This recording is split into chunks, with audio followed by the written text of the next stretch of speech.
upon Christ's death, resurrection, and ascension, the apostles were left with a great work. Establish the church and spread the message of the grace of God to the world with help from the Holy Spirit. That same church exists today, and there is more to do.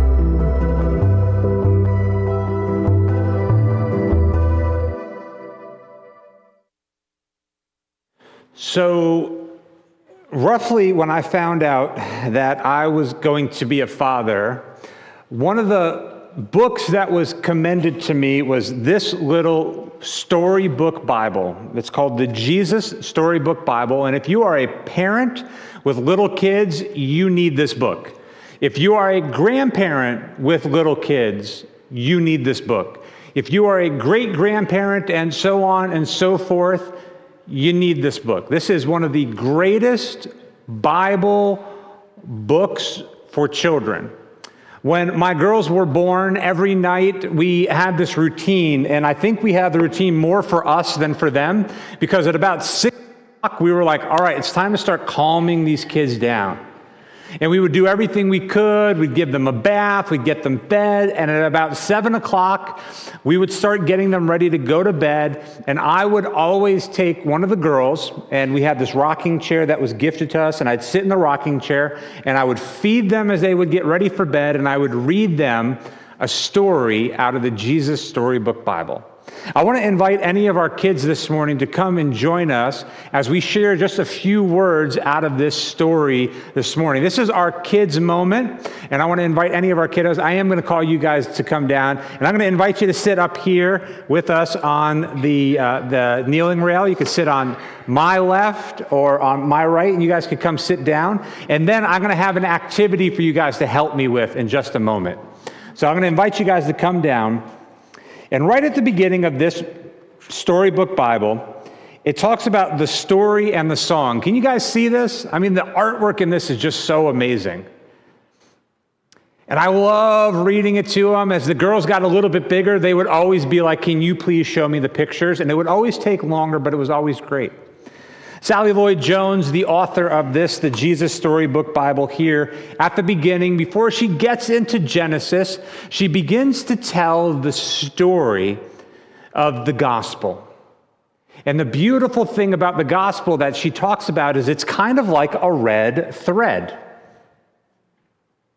Will you hold that? Will you pass it down so that everybody could hold on to a little bit of that red thread? And as she talks in this, she talks about how beautiful Jesus is. And she talks about how beautiful God is. And how from even in the book of Genesis, the first book of the Bible, God starts to weave this red thread. And then Sally Lloyd Jones here at the beginning starts to talk about how from the beginning with Adam and Eve, then to like Noah and Moses, to Joshua and to David, and all the way up to Jesus, throughout all of the Old Testament, there was this red thread that was being weaved, this story of the gospel, of how good God is and how gracious God is, and how ultimately the red would symbolize the blood that was shed by the Savior. And that red thread carried its way all the way into the New Testament times.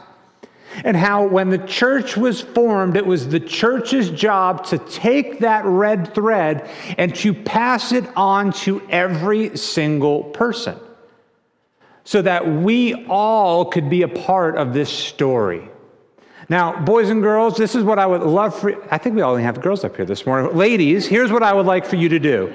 I would love for you to hold on to that red thread, but to walk around and to help everybody in here get a little piece of that red thread. So do you guys mind helping by standing up and taking that red thread all the way around so that all of us could have a piece of it? We got to figure out how to do this so that all of us are holding on to this red thread together. So you guys, we're going to start walking up this way. We can give it to Miss Carrie, and then we're going to go back, but we're going to pass this thread around, all of our adult boys and girls, so that all of us could have this, and then we're going to have to figure out and go across the aisle. So we'll start here, we'll go our way up to the back and across the back and then over here and then all the way back down, and eventually, hopefully, it should end right here with Mr. Mick. Can we do this? Hopefully in not like 45 minutes. Can we do this pretty quickly? All right, ready? Go. Give it to Perry, give it to Diane. Yep. We're just going to keep passing back, There's 750 feet of ribbon. Hopefully we have enough to get across this whole place. So we're going to keep walking it across,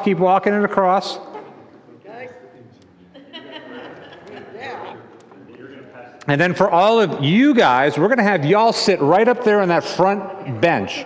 So you guys walk together right over there, and you guys can sit right over there. Walk together. There we go. So we're coming around. So as the thread is being passed, I'm going to resettle.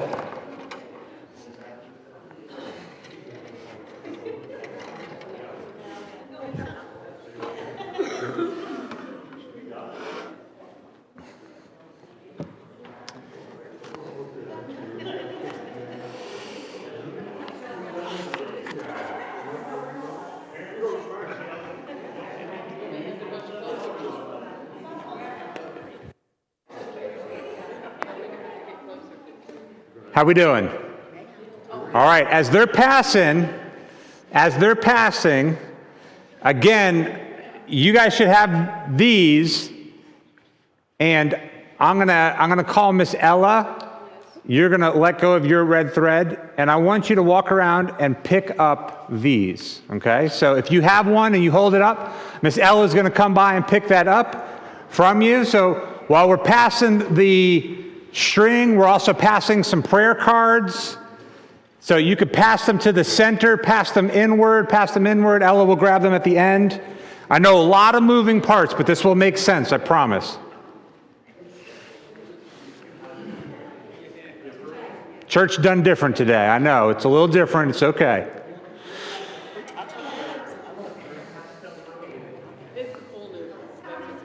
It's the pool noodles, I know. I'm trying to keep the space that we're passing the string around down. Part of me wanted to put up clothes for the summer just to see how many people would respond. Just kidding.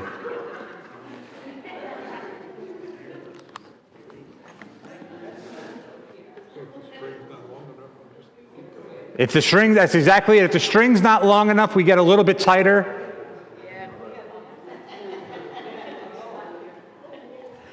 So as we're passing this, I'll bring it back. In the Jesus Storybook Bible, thank you, dear, one of the things that it talks about is how this string has been going from Genesis to today. And what I hope we all see as we're holding on to the string is that all of us are a part of the story. Yeah, we don't want to choke anybody. So all of us are a part of the story. So like my friends in the back, will call out Mr. Matt, who's celebrating his first Father's Day today. Mr. Matt, his daughter would be, for us in the room, the newest person who's a part of this story. Now, I think we have an oldest member who is 98 years young, 98 years young. So there's a little bit of an age discrepancy between a few months and a few years. But we're all a part of this story. This story has been going on for thousands of years as Jesus has been weaving this thread from Genesis to today. And you and I are all a part of this story. But one of the other things that I want us to see is that when we are holding on to this string, that whether we are all the way over here where Mr. Bill is, or all the way over here where Miss Lily is, It doesn't matter that it's traveled hundreds of feet from the front of the room to the back of the room to the other side of the room to the front of the room. It doesn't matter how far it's traveled. We're all holding on to the same string. So hear me. Thank you, sweetheart. We are all in this together. You and I are a part of this story. You and I are a part of this beautiful story of Jesus' grace that has been running from the beginning of time until today. For you and I, we've been in this teaching series called To Be Continued, and we are the continuation of the church. It didn't stop in the book of Acts. It didn't stop 2,000 years ago when Jesus went to the cross and died. No, that was just the beginning, because upon the resurrection, the church was born at Pentecost. And from that point until today, the church has continued to be moving and thriving. But for the church to continue to thrive, there are some things that need to happen. For us as a church, I want to bring us back to why we exist. As a church, we exist as a community right here to know the love of God personally. That each and every one of us, from our youngest disciples to our oldest, that each and every one of us would personally know the love of Jesus Christ.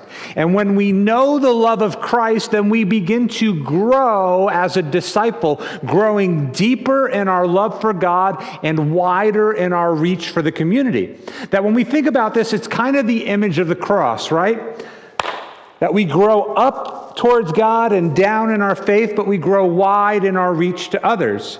That we are for God and for others. That we are growing in these ways, that we're not an inch deep and an inch wide, but we are a mile deep and a mile wide in the faith that we have.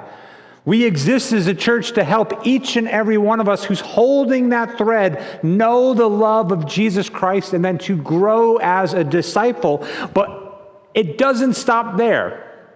It's not about you or I hearing the message and receiving the message and then just going, hey, we're good. The red thread ends with me because I'm good. I'm good. I've done it. Been here. No, we're supposed to keep passing it on. There's always room for one more. It doesn't run out. This will run out. It's got 750 feet, but this red thread will not stop. So the last part of why we exist is we exist to know, to grow, but then to show that each and every one of us who are a part of this church has hopefully gotten to know Christ and love Christ and grow as his disciple, and then take that message to others. And we take that with our hands and with our feet and with our mouths. That we demonstrate the love of God by the way that we serve and we care for others. Because think about it, if we're all holding this thread, then we're all in this together, then that means we are a part of some very large, dysfunctional at times, a little odd and strange at times, family, but we're all in this together. And if we are all family, we should love family regardless, sometimes of our biases, our prejudice, fill in any of the other words, that we should love each other because family loves each other well. We don't always agree on the same things, but even when you disagree, you can agree to disagree and still love like family, right? So we exist to know the love of God, to grow as a disciple, and to show that love to the community that's around us. And we do so personally as a church when we emphasize the things that we value. As a dad, I value my family. And as a dad, I would hope that all of us, we value our family. And it looks a little different, right? Some of us, we value it in the ways that we work hard to make money, to provide for our kids so that they're always, cared for. Others of us, we value our family in the ways that we've raised them up to be hardworking, honest, moral. Others of us, we value our family by saying, hey, when it's Sunday, unless there's extenuating circumstances, we're in church.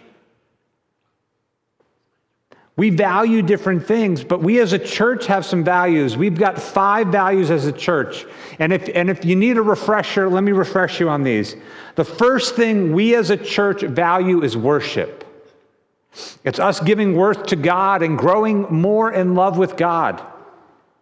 Dads, show of hands. Where's our fathers, father figures, grandfathers, uncles? If you've got influence on another person and you are a guy, would you put your hand up? Hopefully that's all of us, right? Nobody is going to fault you for demonstrating love to those you have influence on, right? Nobody's going to come around and be like, you love that kid too much. And if they do, they're maybe jealous or just, naive to the fact that to love someone is a good thing. Nobody is going to fault you for growing deeper in love with God.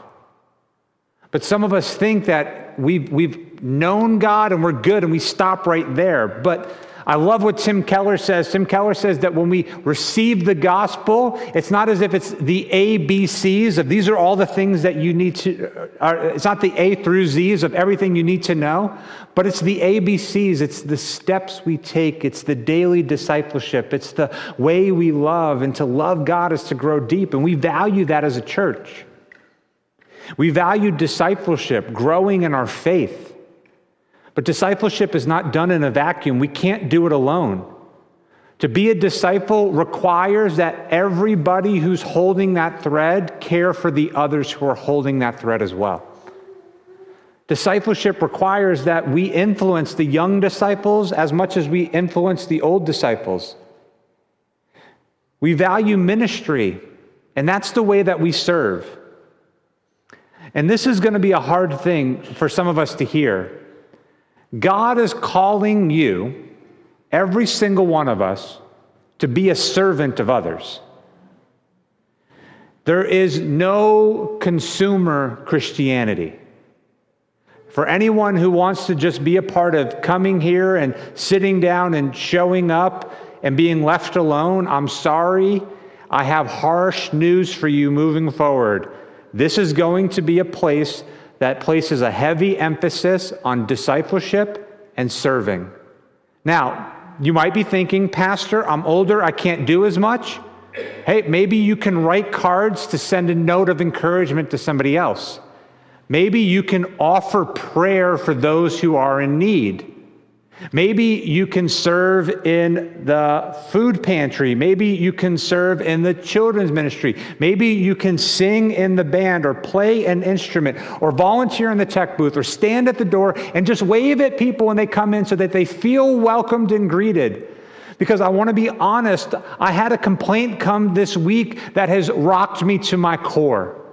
And I've spent all week praying about and meditating over the fact that somebody has said that this place is no longer a welcoming place. That when people come, we've just kind of gotten into this rhythm of going through the motions where we don't know each other. We're holding on to this string, but we're over here going, I'm good right here, but we've never taken enough time to get to know the people over there. We're not waving, we're not greeting, we're not welcoming, we're not invested or valuing the relationships of the fact that we are a church family. And I wanted to be like, no, you're wrong. Until I realized, no, you're right. But I think it's an issue of discipleship more than anything else. That some of us, we're paying lip service to a relationship with God, but we're not growing with God, and we're not growing with God, which means we're not growing with others. And if you walk in and you're salty, that's a kid term for being kind of like standoffish. But if you're walking in with this kind of disposition, around us are going to be people who see that and sense that and are going to say things about the church like, you don't really value relationship. And that is one of our core values. We value relationships, learning to love each other. And lastly, we value the mission of sharing the hope of Christ. The church is called to be continuing. In the book of Acts where we've been, I want to read just one verse, and I'm changing this up on the fly. So tech team, don't worry about it. I don't even have this verse for you guys this morning, but I'll let you know that if you grab a pew Bible, we will be in Acts 12, which is where we've been at. It will be page 866. You can follow along in the pew Bibles, or if you have your own Bible, open up to Acts 12. I'm going to read one verse. That's it. In Acts chapter 12, verse 5, it says this. Just verse 5. So Peter was kept in prison, but earnestly prayer for him was made to God by the church. Again, let me read this. So Peter was kept in prison. What was going on was the king at the time, King Herod. There was many King Herods, and every King Herod was a bad King Herod. And this King Herod was persecuting the church to the point where he killed James, one of Jesus' inner three. It was Peter, James, and John. James and John were brothers. And Herod kills James and imprisons Peter. And while Peter is being kept in prison, the church comes together and they begin to pray earnestly for Peter. And the story is amazing because right after this, we find that as the church is praying for Peter, God hears their prayers and he intervenes. And God sends an angel to Peter and walks Peter right out of the prison. That every gate that was locked before him was miraculously opened to him. And Peter passed by guards upon guards, and he walked his way right out of the prison. He walked to the place where the disciples were meeting, and upon getting there to the disciples, he knocks on the door, and there's this little girl who goes, "Oh my goodness, I know that voice." Which means she knew Peter personally. She knew him well enough to know his voice. In the Bible, it says that the shepherd's voice should be known by the sheep. You know, Peter was kind of that pastor apostle role where he's leading and his voice should be known by the people. This little girl knows it and she's so excited she leaves the gate closed and goes and gets the adults. I mean, picture this. He's like, "Let me in." And the girl is like, "Yes." And she runs away and leaves the gate locked. God just opened gates, and yet this little girl right there is like, nah. She runs off and she's like, Mom, Peter's at the gate. And Mom's like, "No, he's not." Mom, like we parents, sometimes we know our kids can tell great stories. Some of them are true, some of them, I don't want to say they're lies, but they're fantasy. And this mom is like, "Peter's in prison. We're praying for him. We're praying that God would perform a miracle." And God performed a miracle, and they're like, "No, he didn't." No, like, come on, that's just too fantastic. We're still praying for this miracle. And God gives it to him. And the little girl's the one who's bringing the good news. This is the second time a young female character has proclaimed and preached the gospel. The good news that Peter is not dead. He's not in prison. He is alive. He is well. He's standing at the door. We need to let him in. And eventually the adults do what adults do, right? We sometimes go, "We'll go check it out just to put you at peace." And they walk out there not expecting to see anything happen. And there Peter is at the gate. And they're all like, "Oh my gosh, come on in." But as I was thinking about this verse all week long, it dawned on me there was a few things that I think we need to know. The community knew the needs of Peter. The community was so invested in the life of one another, they knew the needs of everybody else in that community. Hey, if you're holding that thread somewhere along here, do you know the needs of the people on the other row? Church, do you know the needs of the people in here? I had somebody this morning tell me, "Pastor, will you pray for me? Will you pray for my husband? He's going in for surgery this week. He's going through cancer." Y'all know who I'm talking about? Some of you might, some of you might not. I've had other people who in this church have reached out, "Pastor, we're battling cancer. We're battling family issues. Do we know what's going on in the life of our congregation? Hey, we're holding the same red thread. We are in this together, but for some of us, we don't know what's going on in the life of the people in our congregation because we show up as a consumer. We hear a message, we sing some songs, and we go home because our battery has been filled. But let me challenge us, church, that we need to be like the early church here in Acts, who knew the needs of one another and then earnestly prayed for them. Are we those men and women who are earnestly praying? And I'm not just talking about for each other, but for ourselves. Do we spend some time every day lifting up prayers to God, having conversation with God, saying, hey, Father, I am so grateful that this morning when I woke up, you put breath within my lungs because I know that that's a gift from you. And every morning that I have life is a gift from God because you are the author of life and the giver of gifts. Like, do we thank God for that? Do we pray when we sit down to eat? Do we say things like, God bless the family beside us, the food before us, thank you for the hands that have prepared it? Or are we so accustomed to just kind of going through the routines that we have left God somewhere else? The early church was fervently in prayer for the needs of one another. And I think where we're at as a congregation is to break down some walls and to break down some barriers. We need to be a caring congregation who cares for the needs and the well-being of those that we call brothers and sisters in the faith, because again, we're holding the same thread. We're a part of the same family. We are in this together and we are better together. So before us, we have some prayer requests. We have things that our congregation is in need of, and I'm going to read just a couple very, very quickly. One says, praise that I am blessed with a wonderful family. Hey, some of us around here, we want to praise the fact that we've got a wonderful family. Others of us want to pray for folks in our communities. We want to pray for a friend that has a health issue that may not only affect them physically, but also mentally. We want to pray for an upcoming surgery, for healing, for family relationships. Pray for a speedy recovery for an injured pet. Pray for the blessing of becoming a first-time grandparent.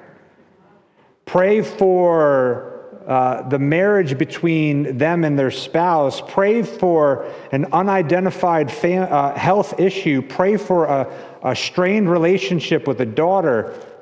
That must be mine. I didn't write anything down. Another one.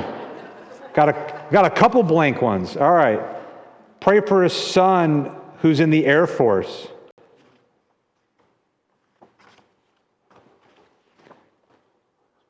Pray for the healing of those who are in need of healing, recovering from illness and surgery, praying for mental health, for traveling mercies, for protecting the children and the adults who are out of school. And our list goes on and on. I want to close this time by offering 18 things that I want to pray for this morning. And I know that sounds like a lot. You're like, oh my gosh, how much longer can this guy go? Listen, the church prayed fervently. They prayed for hours on end. They prayed to the point, like we talked about last week, where they got hungry, they kind of got stupefied, and God's like, here, take, kill, eat, because there's still work ahead. Hey, we need energy for the battle, and for us this morning, prayer is the energy that we need to continue to do the work that God's calling us to. See, it doesn't matter if we're the young disciples to my left, or we're the older disciples in the back, or we're somewhere in the middle. If we still have breath in our lungs, then we still have purpose, and we still have calling, and this is a community that we are called to love and to serve well. Here's a few things that we as a church, I want to challenge us to be praying for. I want to challenge us that we would pray for unity. Because I see division. I hear division. I hear murmuring, I hear gossiping, I hear folks who talk in our congregation about, oh, it was better, or it was grander, and I'm not singling anyone out. But what I am saying is I want us to be in prayer for unity. Because the church is a place where we are family, and family is better together, so we must be united in love. United by the things that are common to us in the gospel, because we're all holding the same red thread. I want us to pray that this would be a place that cultivates a culture of discipleship, where discipleship is viewed as a normal part of our everyday life. I want to challenge us to pray for the elders of this church, that they would impart wisdom to the next generation. That if you are an older member, the life you have lived would be imparted to those who are younger. We've got folks in this church who would benefit from your grace. I want to pray for not only myself as pastor, but for the pastors who have left a legacy and the pastors who will one day come to continue to be those who preach the gospel and train the members to do the work of the ministry. Hey, you're a minister of the gospel of Jesus Christ, every one of us. I want to pray that we would be hungry to study the Bible in groups with one another. This fall, we're going to be launching book clubs and Bible studies and small groups and classes and bands and societies. We'll use our Wesleyan terminology. We're going to be launching these things, and I want to encourage that every single one of us would find a place that we could connect as a church, so that this would be a place that is not unwelcoming, but that this is a place where we know and we grow and we show and we care for one another. I want to pray that our relationships would move to being more meaningful. I want to pray that we would continue to preach and proclaim a biblically sound gospel where the Spirit is present in every time we gather. I want to pray that our leaders are above reproach, kept from temptation, kept from complacency, kept from idolatry, and kept from worldliness. I want to pray that when we sing songs as a congregation, they would be built on a biblical confession or lament and would draw our minds to praise. I want to pray that our church would be praying individuals who are earnest and honest and humble. I want to pray that we would take serious ministering to the next generation, helping our young people know how beautiful Jesus is. I want to pray that we would begin to be a place that loves holiness and welcomes outsiders.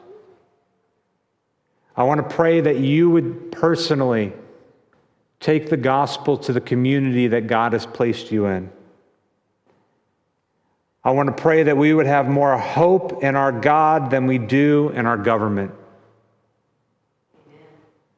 I want to pray that we would give faithfully, joyfully, consistently, and sacrificially when it comes to our time and our talent and our treasure.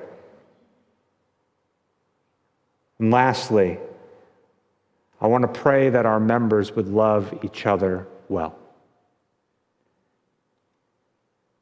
That we would be filled with joy to be in the presence of one another. That we would look forward to Sundays because we get to be around the family that we love. The church broke down the walls in Acts, and they earnestly prayed. These are what I am praying for, and I invite you to pray with me for these things as well. May we grow in our faith, grow in our commitment, grow in our love of God, but also grow in our care and our compassion and our love for one another. Let's turn to God in prayer. As we pray, I'm going to invite our worship team